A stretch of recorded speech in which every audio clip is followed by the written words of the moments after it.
I will start my presentation here. So hello, everyone. Firstly, thanks, Rick, for giving me this precious opportunity. And it's my great honor to introduce my research during this webinar. My name is Seok-Kyun Hong, a PhD student in the Department of Biomedical Engineering at Purdue University. So I'm excited to talk about my research, self-healing and anti-freezing hydrogels for reliable wearable health monitoring. You might notice that I highlight the reliable in the title. That's because the word reliable is the key for my presentation. So my research goal is to incorporate reliable and durable features into wearable sensors. So I hope by the end of this presentation, you have a clear understanding of why reliability is important for wearable sensors and how we get the reliable and durable features in the materials. Before diving into my research, let me briefly introduce myself. My name is Seok-Kyun Hong, and I'm interested in engineering materials for wearable healthcare and energy harvesting system. So let me first talk about my education and work experience. I got my bachelor's degree at Purdue University, majoring in material science and engineering. Then I got my master's degree at KAIST, majoring in material science and engineering, while working at CRIS as a research student to develop 3D nanostructured thermoelectric materials. After completing my master's degree, I joined the NEPES, a semiconductor company, for my military service. There, I developed a 3D nanostructure packaging process for electronics packaging. After finishing NEPES company, then I joined the Yonsei University for my military service, where I developed nanomaterials for thermal electricity. Now, currently at Purdue University, I'm a PhD student in the Department of Biomedical Engineering and working for engineering materials for wearable sensors. As you might notice that I changed my majors from material science and engineering to biomedical engineering because of my hope to have a clear impact on the wearable sensors or people's lives. So during my academic journey, I have been awarded and recognized a total of 8 times. So before diving into my research in detail, I want to show you my research goal here. So my research goal is to establish wearable and energy harvesting system at the same time.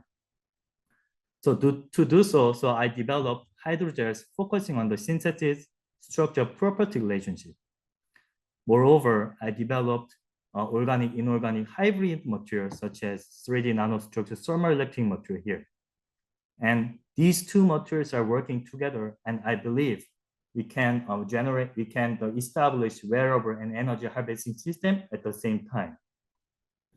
And in this presentation, I will focus on wearable here.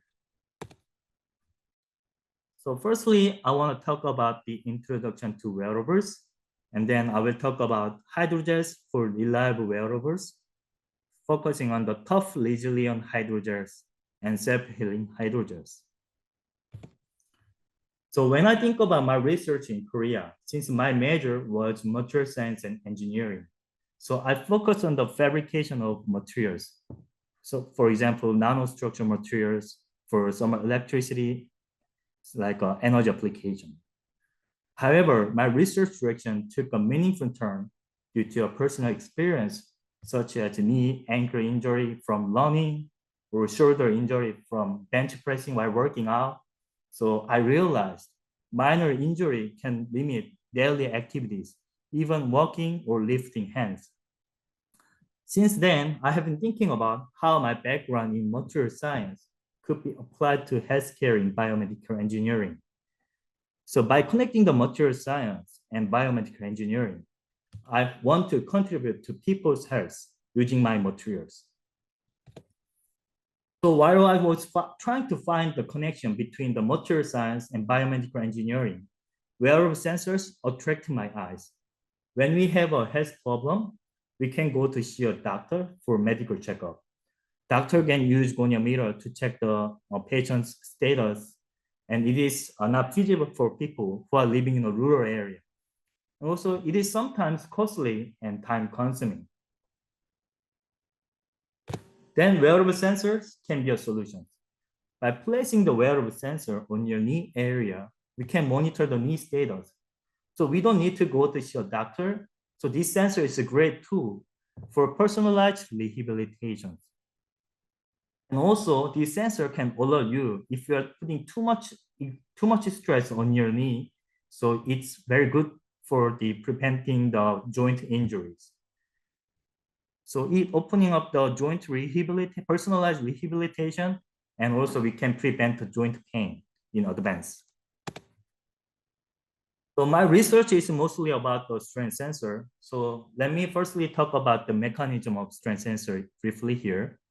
So strength sensor is a device that measures electrical resistance change according to a strain. Strength sensor is composed of stretchable polymeric substrate and conductive nanomaterials. So when you stretch it, this strength sensor, the conductive nanomaterials are disconnected and electrical resistance is increased. And then when you lead the strength sensor to the original shape, these disconnected electrical components are connected to each other and electrical resistance is decreased. So by this simple principle, by placing this sensor onto the various human body parts, such as finger, we can detect the human motion, such as finger bending. However, there are still some challenges in wearable sensors. For example, such as lack of durability under extreme conditions, lack of durability. For example, wearable sensor can be broken by users' misuse, or they cannot be operated well under extreme mechanics such as running or extreme environments such as very hot or cold area, cold weather. So to solve this, I keep thinking about how can we design materials that can reliably function even under extreme conditions.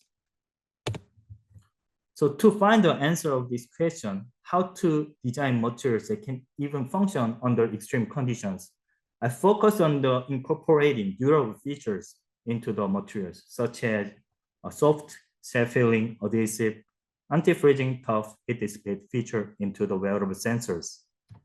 So I believe these features are working together to develop durable wearable sensors that can operate well even under extreme conditions. So to achieve durable sensors, I engineered various types of materials, such as hydrogels, composite, and bio-inspired materials. Now, among the materials that I developed, and in this talk, I'm going to talk about hydrogels among the materials that I developed here. So let me briefly talk about hydrogel here. So hydrogel is composed of elastomer and solvent. Elastomer is polymer chain connected by a network, and they are mixing together. Chains, elastomer and solvent are mixing together. We call it a gel. If the solvent is water, we call it hydrogel. So they are usually flexible, conductive, and stimulate responsiveness. So they can be utilized in various applications such as bioelectronics, bioadhesive, wearables, and soft robotics. So using this hydrogel, I have focused on the enhancing multiple properties such as mechanical, thermal, electrical properties at the same time to broaden their applications. In terms of mechanical properties, I developed, fabricated, and synthesized soft and tough hydrogels to broaden their applications. Regarding thermal conductivity, I try to enhance thermal conductivity of hydrogels to ensure a fast and rapid heat dissipation for wearable sensors or even electronics packaging. And electrical conductivity, so by incorporating the conductive fillers into the hydrogels or other materials, so we can detect the human motion or biosignal from the humans. So we can use it as a hydrogel, as a wearable sensors. Through these innovations, so I aim to broaden their application to achieve durability in wearable sensors. So one of the key challenges in hydrogel is achieving those multiple properties simultaneously, such as mechanical, thermal, electrical properties at the same time. To address this, I focus on establishing a solid relationship between synthesis structure property relationship using my chemistry, materials, bio-inspiration, knowledge, and design by controlling the solvent polymer interaction. Within the hydrogel, by controlling these solvent polymer interaction, we can achieve enhanced mechanical thermal electrical properties at the same time. And I believe using this holistic approach, we can engineer hydrogels with enhanced mechanical thermal electrical properties for durable wearable sensors. So let's focus on mechanical properties here in this presentation. So hydrogels have a wide range of mechanical property here. So hydrogels are as soft as tofu, and by engineering the solvent polymer interaction, these soft hydrogels can be made into very tough, stiff hydrogels. So we have a wide range of mechanical properties of hydrogel by controlling solvent polymer interaction. And these are matching with the various tissue of human tissue, those of human tissues. So soft hydrogels are mechanically compatible interface with the human tissue because of soft features. Also, tough, stiff hydrogel also can be used for wearables or implants where they're experiencing high loads. So firstly, I will talk about how I make mechanically weak hydrogel into tough hydrogel here.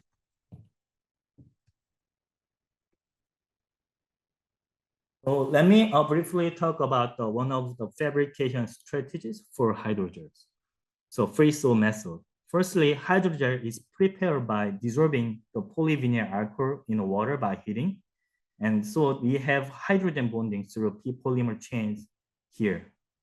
So we put these samples, this solution into the refrigerator, freezer. So then ice crystal is formed, pushing the polymer chains closer together and making a intermolecular interaction such as hydrogen bonding, stronger hydrogen bonding. After thawing process, this intermolecular interaction generates crystalline regions acting as a cross-linking point, so giving the mechanical properties here. So, but there are some limitations in hydrogel, such as low mechanical properties. So hydrogel has water, and this water weaken the polymer chain-chain interaction, which result in low mechanical properties. So this is the first limitation of the hydrogels because of high water content reducing the mechanical properties. And to solve this problem, so there are several strategies to enhance mechanical properties, such as double network hydrogels and aligned hydrogel. So double network hydrogel composed of two networks.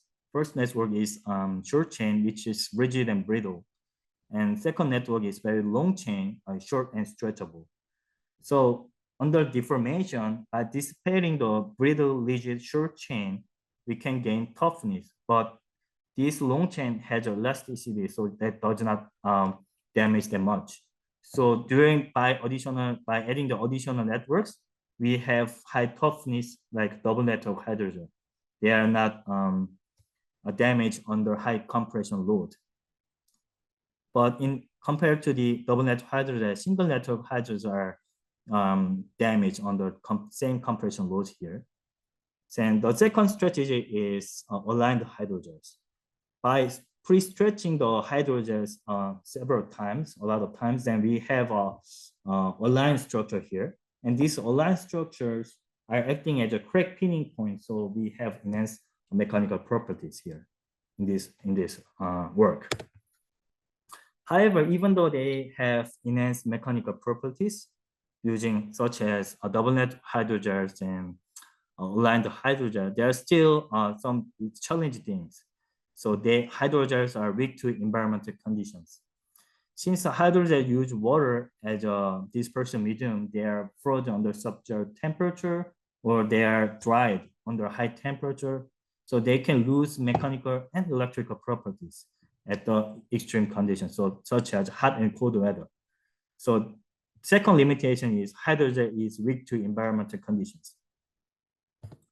So to solve this, to achieve tough and anti-freezing, anti-drying hydrogels, I have utilized PVA, polyvinyl alcohol for mechanical properties, PWPSS for electrical properties, solvents for their environmental regional properties here. So let me talk about the fabrication strategy here. So to fabricate these hydrogels, so I mix the solutions by mixing the solution with the solvents by heating and stirring process. And we pour this solution into the mold. And then we freeze thaw this solution to give mechanical electrical properties.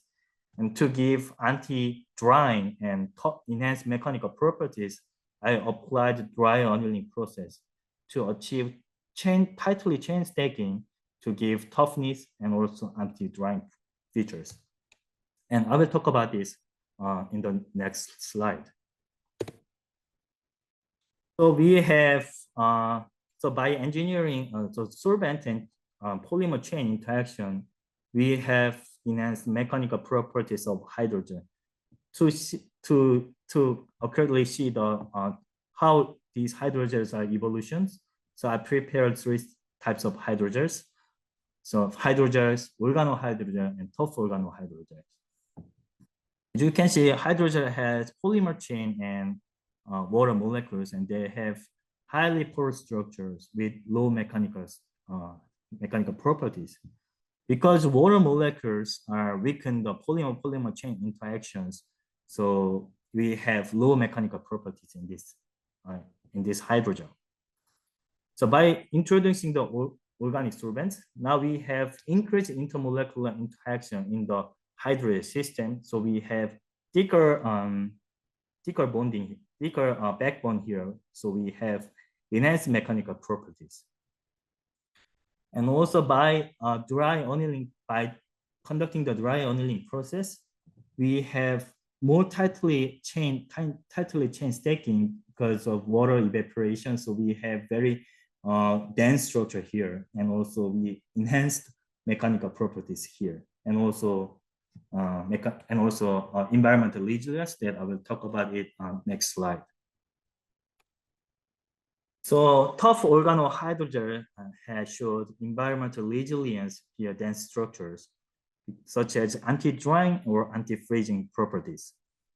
So tough organohydrogel has enhanced intermolecular interaction with the water. So water is not evaporated much.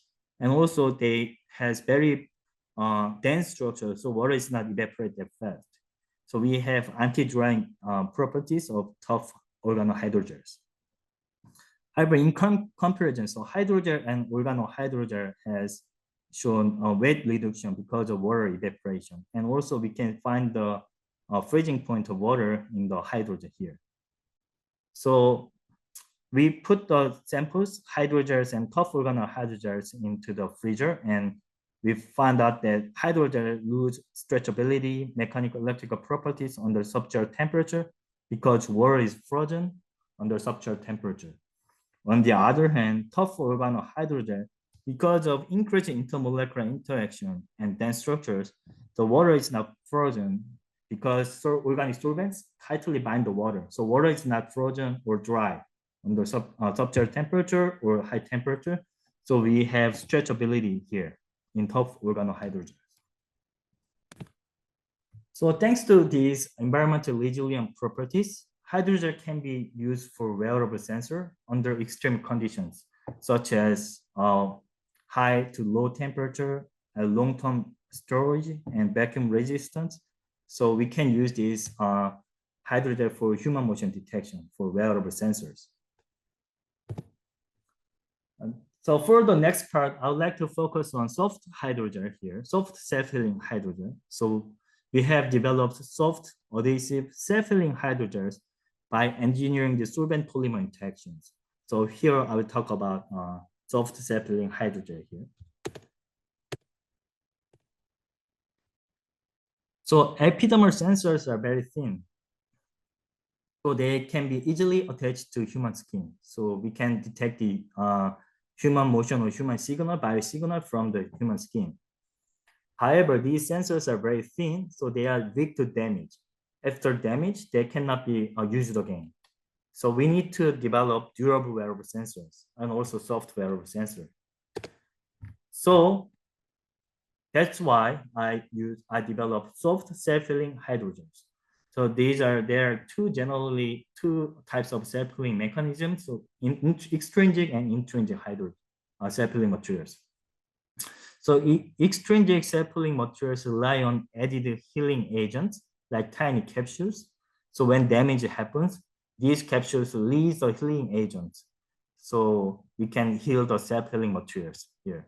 However, once the self-healing reagents are released to make self-healing materials, then this self-healing material cannot be repeatedly used because capsules are already used. So to solve this, there are another types of self-healing materials such as intrinsic self-healing materials. So intrinsic self-healing material can repair the damage by themselves using their chemical structures. So we don't need additional capsules. So I talk about the and intrinsic self-healing materials in more detail that I've used for this work. So let's look at the intrinsic self-healing mechanism here. So self-healing can be done by two mechanisms such as covalent bonding and non-covalent bonding.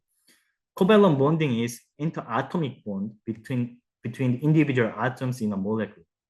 So this is very strong but slow self-healing. But on the other hand, non-covalent bonding is intermolecular bonding. So this is very weak, but it shows fast self-healing here. So there has own advantage and disadvantage of covalent and non-covalent bonding here. So there are some challenging things about self-healing hydrogels. So conventional self-healing hydrogels such as made of PBA borax cross-linking hydrogel has slow self-healing. So we put the PBA solution, make the PBA solution and pour these borax solution into PBA solution, make the PBA borax self-healing hydrogels. However, this self-healing hydrogel is composed of covalent bonding, which results in slow self-healing.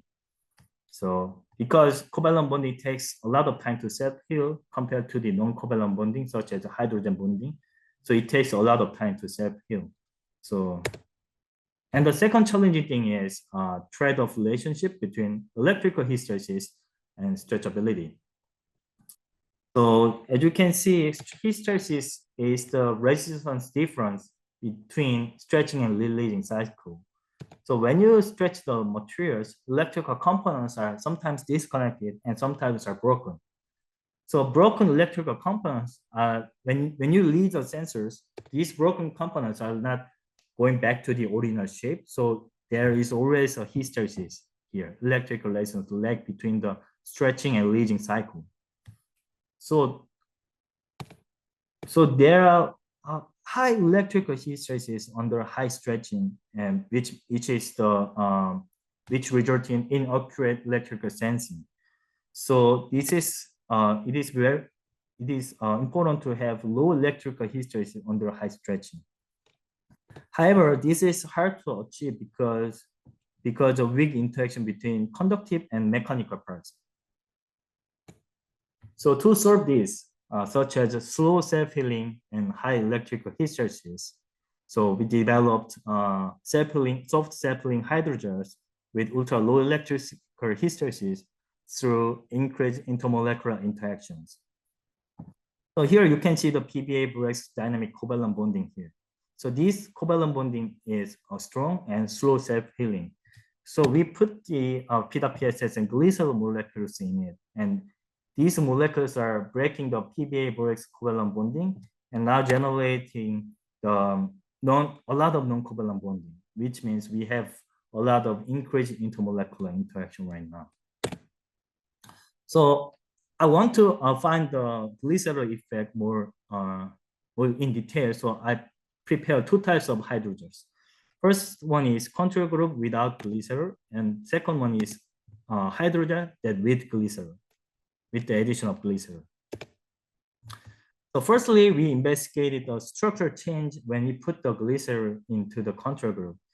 And the glycerol breaks up the rigid and strong PBA borax covalent bonding, and this glycerol have a reaction with the PBA chains with the hydrogen bonding, through the hydrogen bonding. And these glycerol are very plastic, has plasticizing effect. So PBA, making the PBA chains more flexible. So they are closely packed each other, arrange each other, leading to a dense structure like this. And this glycerol makes the PBA chains more flexible. So we have very soft features compared to the control group. And also these dense structures hinders swelling behavior because this dense structure obstruct the water swelling here, so which secures stability. Also, we check the structural changes confirmed by the FTIR and XRD material characteristic analysis here. So we found out that the hydrogel has a peak shift due to stronger hydrogen bonding between PBA and glycerol molecules. So we found out that there is stronger hydrogen bonding here. And also, because of glycerol effect, so the PBA chains are more flexible, so they can align over large area. So we have large crystal size here, so which is confirmed by the reduced XRD fluid half maximum here. So now we also check the structural change through the XRD and FTIR analysis. So this increased hydrogen bonding leads to rapid self-healing and low electrical heat stress alongside with the softness features. So we have rapid self-healing like this, very self-healing, because we reduce the PBA-borax covalent bonding and increasing the intermolecular interaction between the molecules. Since the intermolecular interaction, like hydrogen bonding, takes shorter time to self-heal compared to the covalent bonding. So we have rapid self-healing here. And also we have ultra low electrical heat stresses because mechanical and electrical parts are merged together. So we have both rapid self-healing and ultra low electrical heat stresses alongside with the softness features. So these hydrogel also have adhesion to various substrates such as wood, glass, pigskin, and plastic. Because this hydrogel has a lot of intermolecular interaction sites that can interact with the various substrates. So we have adhesion strengths, so we can have adhesion features. But in the control group, PBA-borax covalent bonding already has a strong covalent bonding, so we cannot interact with the other substrates. So we have lower adhesion properties to various substrates. So we use this hydrogel for wearable sensing, such as human motion detection and electrophysiological sensing. The hydrogel can efficiently detect human motion, even after being cut into two pieces because of self-healing properties. And also we don't need the adhesion tape to attach the sample on the fingers or various human body parts because we have already adhesion features in the hydrogel. And also we have detected biosignals, which is higher than the control group because we have soft feature that can well conform to the skin. So we have a higher signal compared to the control group here. So in this, in summary, so I developed the soft and adhesive self-healing hydrogels with ultra low electrical heat stresses through non-covalent bonds for wearable sensors. Then I want to thank my advisor here, Professor Chiwan Lee, for his guidance and support. And I'm also grateful to my master's advisor, Professor Seogu Jeon and Jae-Young Song, for always encouraging me, even while I'm in the US. And special thanks to Professor Dong-Lee Kim for his collaboration and great support, and to Professor Junyoung Park for his guidance. Finally, I deeply appreciate my group member, Taeun and Jinon, also Jun, or other members, Jun Sang-hoon and Jae-Wan Hwang, Young-jun and Hwan and Jaeyoung. And thanks for the listening. And thanks.